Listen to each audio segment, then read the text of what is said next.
Hi friends, இது பாருங்கள், நான் பூ கட்டிக்கிட்டு இருக்கேன். ஸோ அந்த பூ எப்படி கிடச்சிது அப்படிங்கிறத தான் சொல்ல வர்றேன். பார்த்துக்கோங்க, இவ்வளோவுமே எனக்கு மல்லிகைப்பூ இவ்வளோ பூ கிடச்சிருக்கு.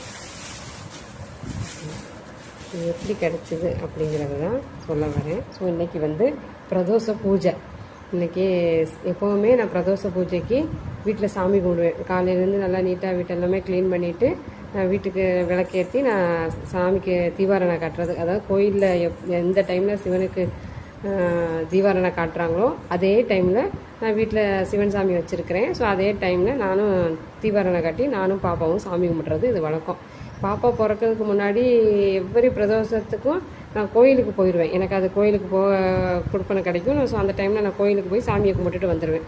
பாப்பா பிறந்ததுக்கப்புறமா எப்போ டைம் என்னால் போக கிடைக்குதோ அந்த அப்போம்போது நான் போயிடுவேன். ஏன்னா எனக்கு பாப்பாவை தூக்கிட்டு போயிட்டு வர்றதுங்கிறது கொஞ்சம் சிரமமான விஷயம். ஸோ அதனால் நான் ரிஸ்க் எடுக்கிறது இல்லை. அதனால் வீட்லேயே நான் அவரை நினச்சி நான் சாமி கும்பிட்டுப்பேன். இப்போ வரைக்கும் நான் பாப்பாவுக்கு இப்போ 1.25 வயசு ஆகுது. இப்போ வரைக்கும் நான் அப்படி தான் சாமி கும்பிட்டுக்கிட்டு இருக்கேன். ஸோ அதனால் எப்போவும் சாயந்தரம் பூ எங்கே வாங்குறப்ப வாங்கிப்பேன், இல்லைன்னா அவரை விட்டு வாங்கிட்டு வர சொல்லுவேன். எப்படியோ ஒன்று பூ போட்டுருவேன். இன்றைக்கி பூ வாங்கலையே, என்ன பண்ண அவர்கிட்ட தான் சொல்லணுமா? அவர் சம்டைம்ஸ் லேட் ஆயிடுச்சுன்னா என்ன பண்ணுறது? வேலைக்கு போயிட்டு நம்ம 6 மணிக்கு பூஜை பண்ணணும். ஸோ அதுக்கு முன்னே இவர் வந்துட்டால் பிரச்சனை இல்லை, என்ன பண்ணலான்னு ஒரு யோசிச்சுட்டு இருக்கப்போ தான் ஒரு ஃப்ரெண்டு இந்த பூவை கொடுத்துட்டு போனாங்க. நாங்கள் பூவை கட்டி வச்சுக்கோங்க அப்படின்னு சொல்லிட்டு கொடுத்துட்டு போனாங்க.